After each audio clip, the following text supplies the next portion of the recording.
students, good morning and welcome to today's class. So today we are moving to a new chapter, that is dual nature of radiation and matter. Dual nature of radiation and matter. Okay, so it's an easy chapter and it is full of concepts also. So listen carefully and you can prepare the notes while I teach. Okay, I will note down the points there so you can take it and prepare notes by yourself. Okay, so we can move to the chapter.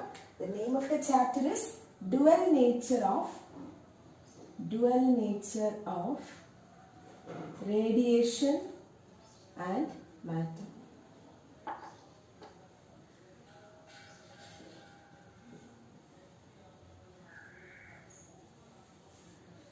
So from the name itself, we are getting an idea, I think. Isn't it? So what is dual? Dual nature means exhibiting properties two. Isn't it? Two properties. Then radiation, you know, light, matter, you know. Anything can be considered as a matter, a book, marker, anything can be considered as a matter, isn't it? So it is said that this radiation or light exhibits two properties, whereas matter also exhibits two properties. So what are those properties? Till now you have studied that light exhibits the property of wave nature, isn't it? That is, it is behaving like a wave. So radiation exhibits or light exhibits the wave nature that you have studied right now in wave optics. It is clear because so many properties of light, like phenomena of light, such as the interference of light, then diffraction, polarization, so many phenomena can be beautifully explained by considering light as a wave, isn't it? But here it is said that this light or the radiation also exhibits the property of a particle.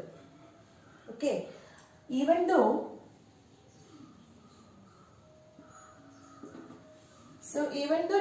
Isaac Newton formulated the corpuscular theory, in which it is just explanation is there, like light moves in the form of particles called corpuscles. But after that, Huygens wave theory came, so that it is clearly explained with the help of wave theory, isn't it? Again, in this chapter, we are studying that this light or radiation has a particle nature also. It is clearly explained with the phenomena of photoelectric effect. We have studied this photoelectric effect. Okay, so this phenomena called photoelectric effect clearly explains that radiation has one more property. What is that? It is particle nature. So radiation or light has both two properties here. They are wave nature and particle nature. That is why dual nature of radiation. Dual nature of radiation. Clear? Now coming to matter. Matter, you know, everything around us, we can consider it as matter. So matter, till now you have studied that it exhibits the property of what? Particle. Isn't it? It has a particle nature. But in this chapter you are going to study that matter has another property also, that is wave nature. Okay. Matter exhibits wave property also. And it is clearly explained with the help of an experiment called Davison-Germer experiment. Davison-Germer experiment. But this thing is deleted from your present revised syllabus. Anyway, I will just give the summary of this experiment at that time. So, matter exhibits two properties, which are the particle nature and wave nature. Clear?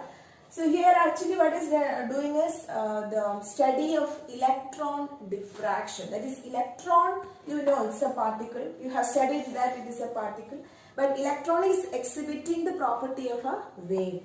and the phenomenon of waves such as diffraction is exhibited by electron through this experiment, and it is called electron diffraction. So electron diffraction is actually studied in Davison-Germer experiment. Clear? Okay. So once again, dual nature of radiation and matter, that means radiation as well as matter exhibits two properties. The first one is radiation. You studied that it exhibits the property of wave, but here through the experiment of photoelectric effect or through the phenomenon of photoelectric effect, you are seeing that light has a particle nature also. Now coming back to matter, you have studied that matter has a particle nature, but here you are going to study that matter has a wave nature also. Through which experiment? Is through Davison-Germer experiment. Clear? Okay. So now we will discuss photoelectric effect in detail. Okay. Photoelectric effect. So it is actually giving the particle nature of radiation or particle nature of light. And what is photoelectric effect? As photoelectric effect means if you are allowing radiation of high frequency or small wavelength. You know, if it is high frequency, the wavelength will be small. So you are allowing light to fall on a metal surface. And what is the characteristic of this radiation? It should be of high frequency or low wavelength. What is happening? When the light falls on the metal surface, you know metals consist of large number of free electrons, and these free electrons are responsible for the conduction also. And when the light falls on the metal surface, the free electrons are ejected out from the metal surface. And that phenomenon is known as photoelectric effect. You can see photo means what? Light. Okay. So the ejection of electrons or the emission of electrons from the metal surface by with the help of light or radiation of suitable frequency or suitable wavelength is known as photoelectric effect. Clear? So how can you define this photoelectric effect? When light or radiation of suitable wavelength or frequency is allowed to fall on the metal surface,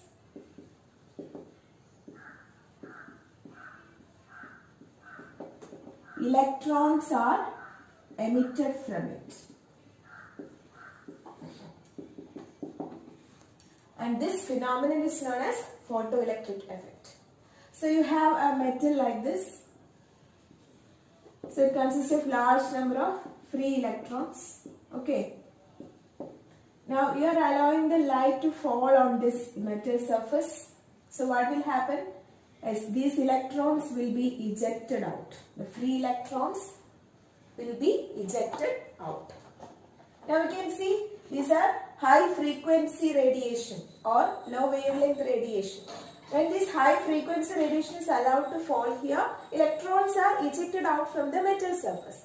These radiations are called as photons.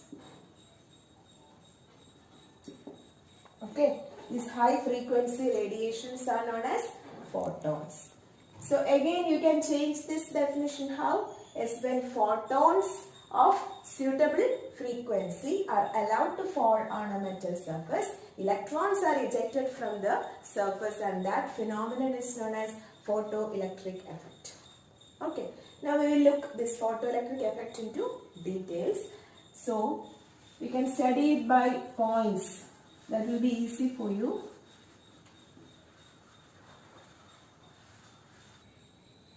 So the first property or first point related to this photoelectric effect is, first one is light consists of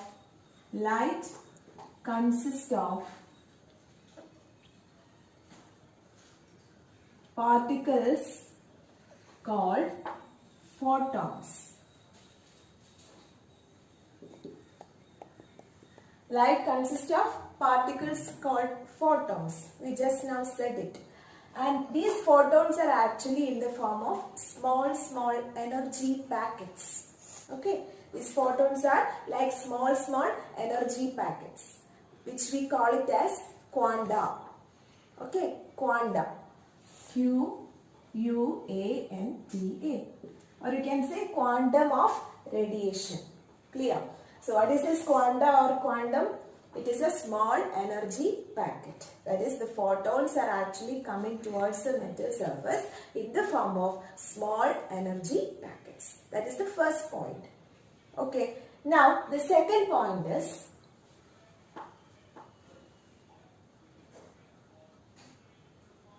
next, with regard to speed of this photon, you can say that all photons travel with the speed 3 into 10 raised to 8 meter per second in air or vacuum. Okay. So second point is all photons travel with the speed. What is the speed? 3 into 10 power 8 meter per second in air or vacuum. Okay. Now the third one is the photons are neutral in nature. Photons are neutral in nature.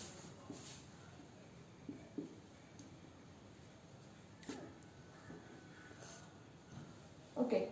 Now regard to the mass of photons, it is not clearly explained in Newtonian mechanics. So it is considered that the rest mass of photon is 0. Okay. So regarding mass, you can say the rest mass of photon is 0. Rest mass of photon is 0. Okay. Next point is the photon. Each photon has a definite energy. Each photon is having a definite energy and also it is having a momentum.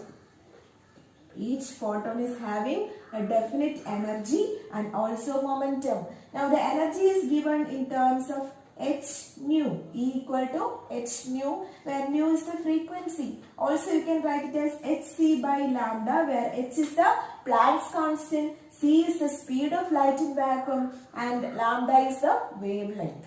Okay, so either h nu or hc by lambda. These two are the expressions of energy of the photon. Don't forget it. Now regarding momentum, you can write momentum P is equal to h by lambda.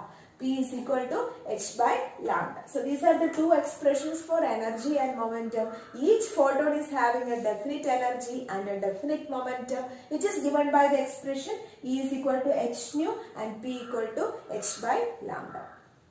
Okay. Now the last one is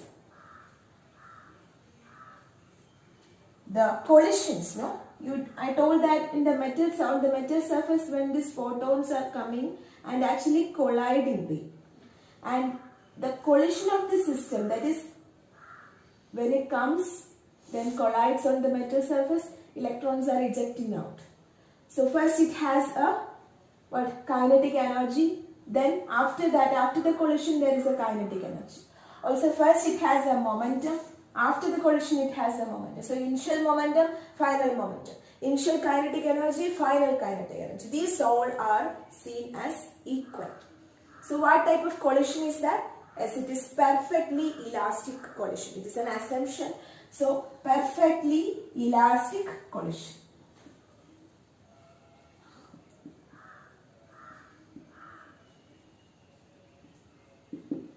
Perfectly elastic collision. Clear? Now one more point is there. We listen to that point. Okay, that is, you can say that on increasing the intensity, of radiation, the number of photons increases. On increasing the intensity of radiation, the number of photons increases, but the energy of each photon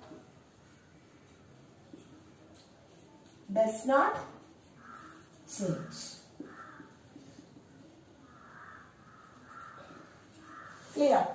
So, when you are increasing the intensity of radiation, that means if you are using a color, if you are using red light, suppose if you are using red light, okay, so it has a wavelength, isn't it?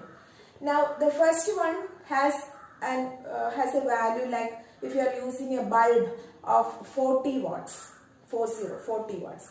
The second bulb is there which is emitting again red light having a water power of 70 watts. Clear? So, the bulb having more power, that is having 70 watts, will be having more intensity, isn't it? So, as a result, what will happen is the number of photons emitted by the second bulb will be more because the intensity is more there. Understood? So, as we are increasing the intensity of the radiation, what will increase? The number of photons will increase. But the energy will not change because both are having the same wavelength, isn't it? If you are using red light, means red light having the same wavelength only. Whether you increase the intensity also, the wavelength doesn't change. So, you are having the same energy.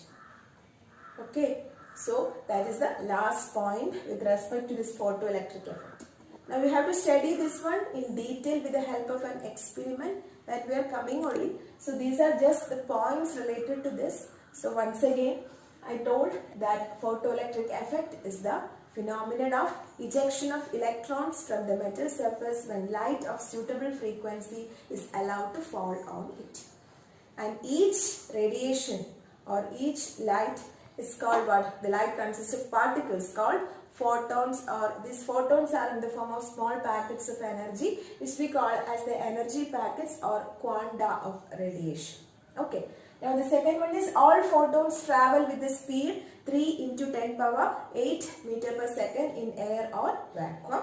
Now related to the mass, you can say that the rest mass of photon is 0, but clear explanation is not given with respect to the mass in Newtonian mechanics. Now next one is the photons are neutral in nature and it has a definite energy as well as a definite momentum. Energy is given by the expression. What is the expression? hc by lambda, or c by lambda is nu. So, nu is frequency. So h nu. And what is this h? H is the Planck's constant and it has a value h equal to 6.626 into 10 power minus 34 joule seconds. H equal to 6.626 into 10 power minus 34 joule seconds. Now next it is a perfectly elastic collision, which means that the initial momentum as well as the final momentum are same. Initial kinetic energy and the final kinetic energy are the same. Okay, that is before collision as well as after collision. Next, last point is on increasing the intensity. You can see that the number of photons are increasing. If you are using two bulbs and you are increasing the intensity for the second bulb, what will happen is the number of photons emitted from that bulb will be more when compared to the first bulb. Okay, but the energy will remain the same for both. These are the points regarding the photoelectric effect. Okay. Now we will move to the ejection of electrons from the metal surface. Ejection or the emission of electrons from the metal surface. How these electrons can be ejected out from the metal surface. One phenomena we just told, that is photoelectric effect. Is there any other phenomena that we can use to eject an electron from the metal surface? Okay, so let us look into that detail. So next is emission of electrons from the metal surface. As I told, the metals consist of large number of free electrons. Okay. Now, if we want to emit or eject an electron from the metal surface, is it possible without any initiation? No. Yes, we have to supply some sort of energy, isn't it? Then only the electrons will get ejected out from the metal surface. So, the phenomenon of ejection of electron from the metal surface is known as what? Electron emission. Okay, the phenomenon of ejection of electrons from the metal surface is known as electron emission. So this electron emission can be done in different ways. The first method is Suppose if there is a metal, it consists of large number of free electrons. Okay. If I am providing suitable amount of heat energy, the electrons will get vibrated and it will eject out from the metal surface, isn't it? So such sort of phenomenon is known as thermionic emission. Clear? Thermal means what? Heat energy. So with the help of suitable amount of heat energy, it is possible to emit the electrons from the metal surface. Understand? Now the second method is, again, if this metal is given a suitable potential, okay, positive as well as negative. So between the plates, positive and negative plates, by providing suitable potential or providing suitable voltage, you can eject the electrons. So such type is known as what? Field emission. Okay. Now the third one is, as we said, photoelectric emission. What is this? Photoelectric emission means what? Is by providing suitable amount of light having a suitable frequency. Okay, providing suitable frequency light radiations, allowing the light radiations to hit on the metal surface, the electrons will get ejected. So such emission is known as photoelectric emissions, and the electrons which are ejected out from the metal surface are known as photoelectrons. Okay, so electrons which are ejected or emitted out of the metal surface with the help of what? Light are known as photoelectrons. Okay, now the fourth one is secondary emission. What is the secondary emission? It is fast moving electrons are bombarded on the metal surface to eject the electrons, free electrons from the metal surface. So fast moving electrons are allowed to bombard or allowed to hit on the metal surface so that the free electrons on the surface of the metal gets ejected out. So such method is known as secondary emission. These are the different methods used to eject or emit the electrons from the metal surface. Okay, thermionic emission, field emission, photoelectric emission, secondary emission, etc. Now, if we are emitting an electron, okay, I told that for emitting or ejecting an electron from the metal surface, suitable amount of energy is required. Without that, no electron will get ejected, isn't it? So the electron should possess a minimum energy to eject out of the surface, or enough energy should be provided to the metal surface in order to eject out the electron from the metal surface, isn't it? And that amount of energy required to eject an electron from the metal surface, or you can say it in reverse, that is the minimum amount of energy required for an electron to escape from the surface is known as work function of that material. Okay, so next we are discussing about the work function.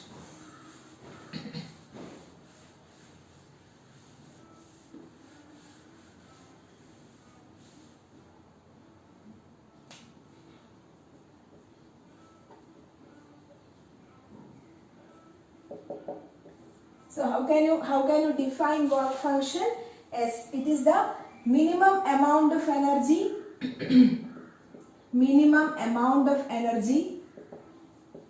required to eject an electron from the metal surface. The minimum amount of energy required to eject an electron from the metal surface, it is denoted by the letter W0 or phi naught. Both are used. Okay, work function is represented as W0 or phi naught, and it is measured in the unit. Measured unit is EV. What is EV? Electron volt. Okay, and 1 EV, as you know, it is 1.6 into 10 raised to minus 19 joules. So 1 EV is actually the unit of energy. This is also energy, minimum amount of energy. Work function is the minimum amount of energy required to eject an electron from the metal surface. So an energy which is applied to the metal surface should be a little more than the work function, so that the electrons will get ejected out, isn't it? If it is less means it will not get ejected out from the metal surface. So every metal has a particular value for work function, and the cesium is having the least value, which is 2.14 EV, and platinum is having the value, it is 5.65 EV. 5.65 EV. Okay, so cesium is having the smallest value 2.14 and platinum having 5.65 EV, which is having the highest value for work function. So that much amount of energy should be given to release the electron from the surface. Here less amount of energy is needed. It depends upon this work function, actually depends upon the nature of the surface. Understand? So work function is the minimum amount of energy required to eject an electron from the metal surface. It is expressed in EV. EV is the electron volt, and it can be converted to joule by multiplying it with 1.6 into 10 power minus 19. How you are getting this value? Because how can you define this 1 EV? As it is the energy required to eject an electron having a charge of 1.6 into 10 raised to minus 19 with the help of 1 volt of potential. That is why the charge of electron, 1.6 into 10 raised to minus 19 into volt is what? 1 volt, isn't it? That is why it is 1.6 into 10 power minus 19 joule. So this is a conversion. 1 EV equal to 1.6 into 10 power minus 19 joule. Understand? So that's all about work function. So these are the basics needed to study the details of photoelectric effect. Actually, we didn't move to the experimental study of photoelectric effect. We just started the basics only. Okay, starting from electron emission. Then we discussed about the dual nature. What are the dual nature possessed by radiation and matter? Then the electron emission, methods of electron emission. How can we emit or eject the electrons out from the metal surface? Different methods we discussed. Then photoelectric effect we explained with certain points. Okay, go through all the points. These are all required for our next class. So be thorough with this and get ready for our next class. So thank you for watching and have a nice day.